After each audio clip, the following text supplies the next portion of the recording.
Hi everyone, this is Erica from GIS Capital, and today is episode 17 of our GIS Investor Series. And in this episode, we are going to go over our learnings from a new book. This one is the one-page marketing plan.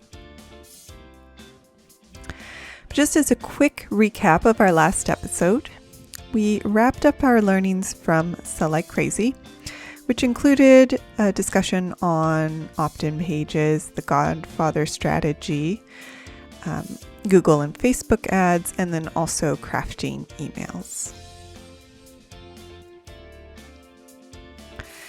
And just as a reminder, for anyone who is watching this video in the middle of our series, this mini-series is a few episodes where we go over what we learned from some of the books we are reading.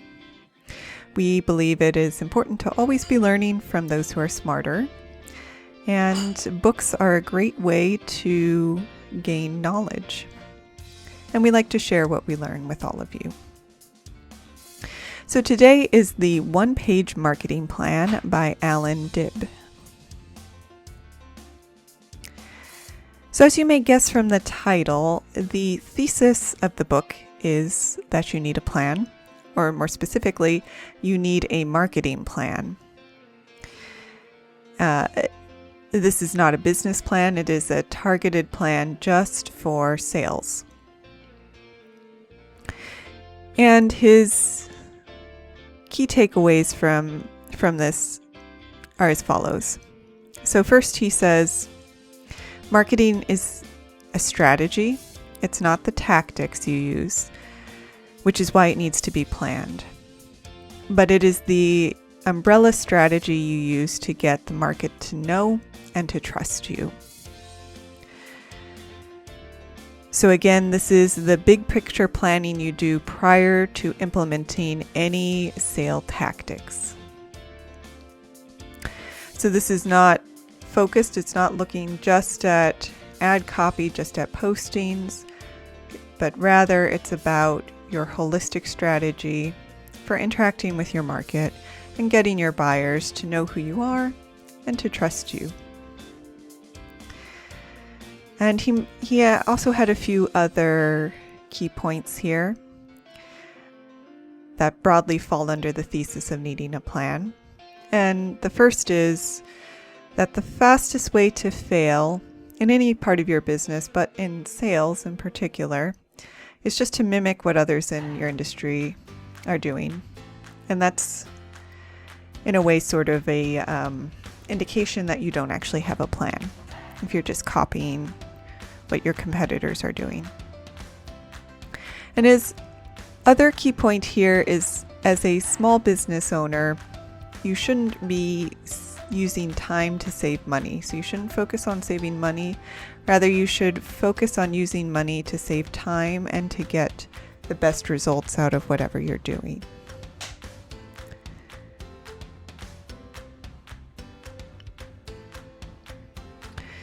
So when he talks about a plan, a one-page marketing plan, or a plan for your marketing strategy, which is again your overarching strategy to get your target buyers to know who you are and to trust you.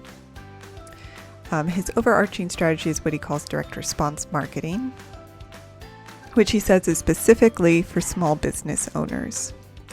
And the reason he calls it direct response is because it's designed to provoke an immediate response, and it compels prospects to take immediate action. And he compares this to mass marketing, which is what is usually undertaken by larger companies like the Nikes and the Coca-Colas of the world. And those kinds of ads are not targeted at all, and they're not designed to provoke immediate action. They're purely about flooding the entire world with images and slogans of your brand and hoping that having your image out there everywhere for long enough will get people to choose your product. And I think you can see obviously why that wouldn't work for a small business owner. It's just too expensive and too massive in scale. And that's why small business owners need to be targeted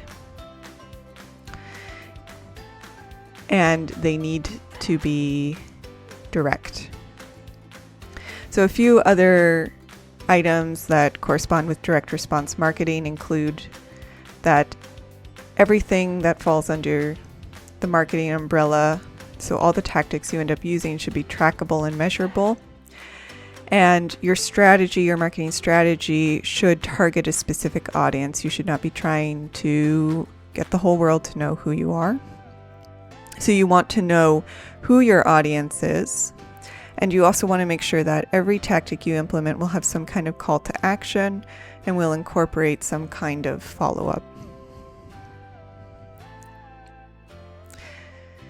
So then he gets into the 3 parts of the book, which correspond to the 3 phases of the marketing journey.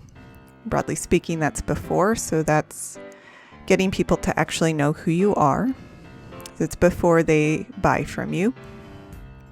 Then there's during. So that's the phase where someone now knows who you are and you're building a relationship with them. You're trying to get them to like you and to buy from you for the first time.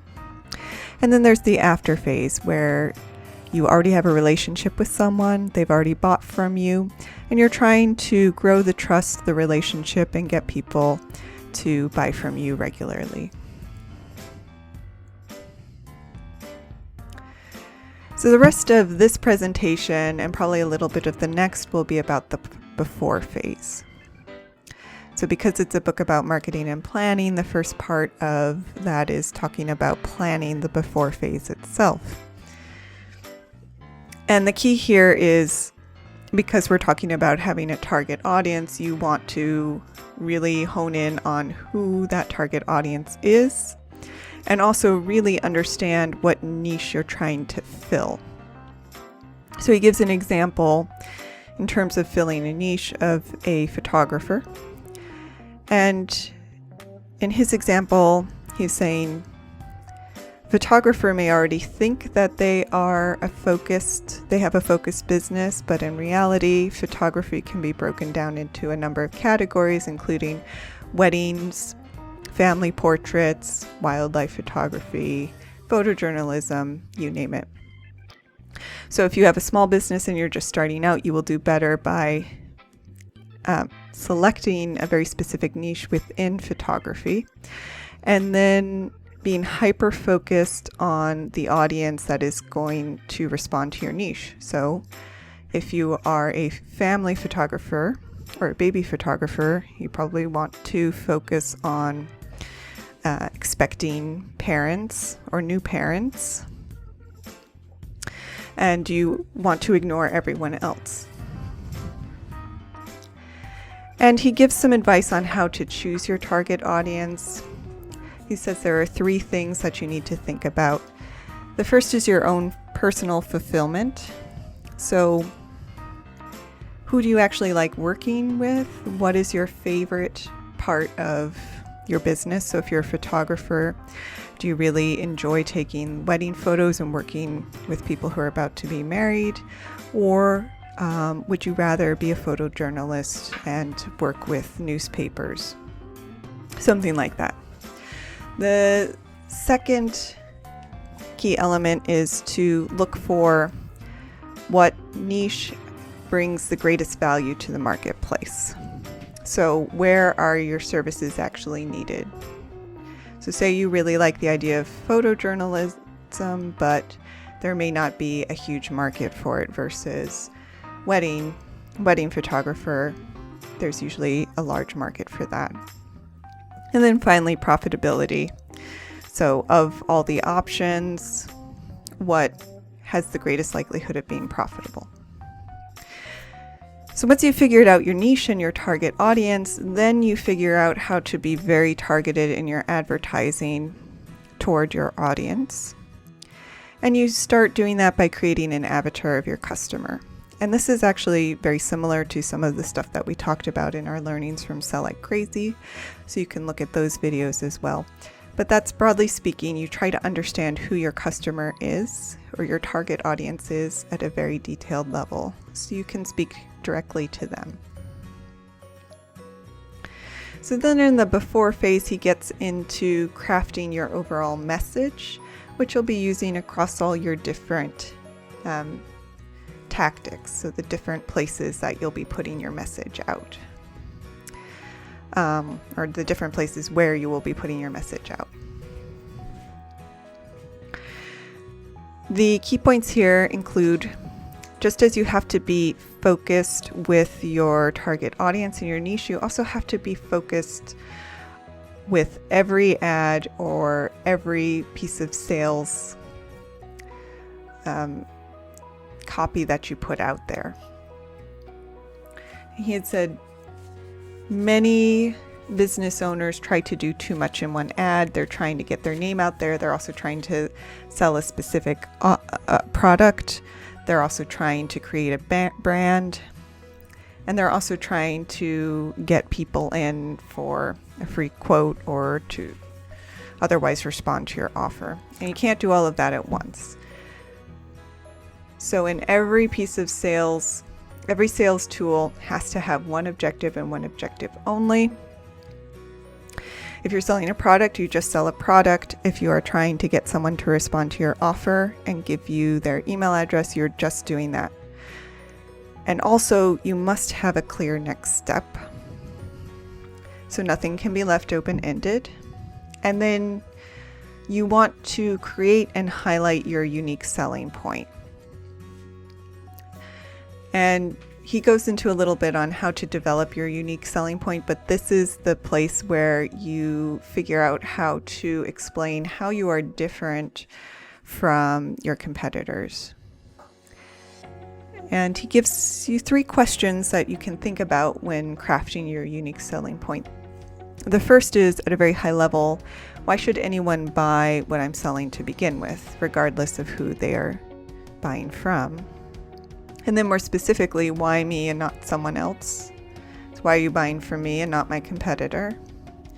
And then finally, you also want to address the underlying reason why someone would buy your product. And he gets into the whole thing about how people rarely buy something purely for that product. There's a bunch of other items, desires, needs that they are trying to meet when they buy that product as well, and you want to address that. The other point of the unique selling point is to move away from just talking about your product and focusing on yourself. So you're positioning yourself as an advisor, and you're also trying to get away from selling based on price alone. So what kind of experience or what value can you bring beyond having a low price, decent quality product? So then he gets into the specifics of creating an actual offer. And he gives some questions that you can think about to help figure out how to craft a good offer. And again, this is getting at, what is the buyer really looking for? And what is the biggest benefit that you can offer and which is unique to you? So what value can you bring outside of having a great product at a reasonable price? But he also says you want to address the elephant in the room, which is, what objections would a prospect have to buying with you? So what are the risks that they're thinking about? What are the things that would prevent them from buying? And how can you address those and make someone feel comfortable? He also suggests that you look at how others are selling the product, so how they failed and how you can differentiate yourself from them.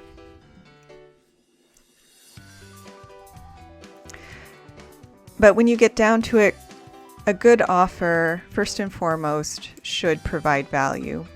And this gets back to some of the discussions we had around Sell Like Crazy, if you wanted to look at those videos as well. But the key point here is you're not just trying to sell an item, you're also trying to create real and legitimate value for the customer. And if you do that, you also have to justify why you are creating that value, so why you are giving something. After all, many people do not give without expecting something in return. So you do have to explain or give some reason why you are willing to do that. And then provide a guarantee. So some kind of proof that you can back up your offer and you can back up your product. Like a 30-day money-back guarantee. And then finally, he gets a little bit into the copy itself for a specific ad. And some of this was covered in previous slides, but he mentions, again, you provide value first, you give an offer before you sell, but you also try to address why someone is buying the product and all the reasons behind it rather than the obvious. And finally, you speak to the pain points in the process of buying. So his example here was, say you're selling TVs. Rather than focusing on all the features of the TV itself, you could focus on the fact that you will deliver and assemble the TV for the customer free of charge. His point here being that actually getting the TV into someone's home and installing it will be the biggest pain point in purchasing a TV, not trying to figure out what features you want. So that's why you highlight your assembly and delivery service. And again, he says you also want to address any risks associated with making the purchase and try to ease the buyer's mind around the risks or mitigate them to the greatest extent possible. And in a similar vein, you also want to make sure that you tell prospects who your product is not for. You do not want to force a sale. You want to make sure that the product you're delivering is actually going to deliver value to the person you're talking to. So if you know it's not, if you know the product is not for that person, you want to be clear about that up front. So the final takeaways for this first section of the book are as follows. Be targeted, I think, was the main thesis. So that means have a niche, have a specific audience, have a unique selling point that is specific to you, have a well-crafted offer, and have a single objective for every sales tool you use. And of course, big picture, have a plan before you implement any sales tactics. And finally, as we've been mentioning in a lot of these marketing sales videos, give value before you sell. Have a unique selling point and have an offer. Have something that you can provide that is going to be of real value to your target audience. I think another key takeaway, which I haven't added to the slide, but which may be useful for you, is just think about some of these big picture ideas. I threw out a few examples that he threw out, but think about how you can use these examples and apply these concepts to the land business. A lot of these marketing books are not targeted. They're certainly not targeted at land, and they're not necessarily targeted at real estate. So it's a useful exercise to think about how to translate them into our niche. So that's it for today. In the next episode, I'll continue to review the one-page marketing plan. There's a lot more in the book and 2 more phases in the marketing journey that we will cover. And then I also just would like to leave with all of you our own promotions. If you are not familiar with us, we are Gokche Capital, and our website's gokchecapital.com. And when you go to our homepage, you'll see that we have a couple promotions. The first is our long-standing free land giveaway, but we also have a free vacation giveaway and a free swag giveaway. And now for a limited time, we are also offering free 15-minute consultation calls for investors or anyone who's just interested in purchasing land and learning more. So to schedule one, you can send us an email at info@gokchecapital.com. And of course, if you have any questions, please email us as well, or leave a comment on any of our Gokche Investor Series videos, and we will respond to the question in our next episode.